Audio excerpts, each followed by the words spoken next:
Yola çıkmış güvegi anan kurban ola, elinde ipek mendil ablan hayran ola.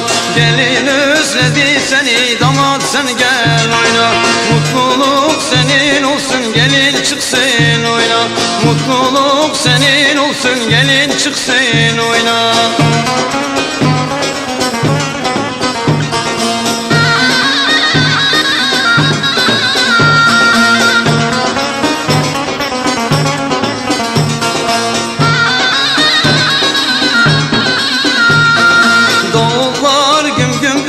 Halan kurban ola, gelin de mesut olsun nenen kurban ola. Kızlardan teni desin deden hayran ola. Mutluluk senin olsun bibin kurban ola.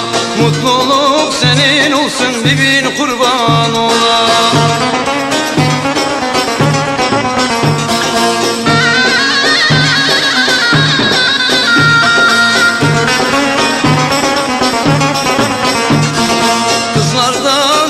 Çeker nenen hayran ola, kınayı teşte döker ablan kurban ola. Kınayı teşte döker ablan hayran ola. Bizde adet böyledir nenen kurban ola.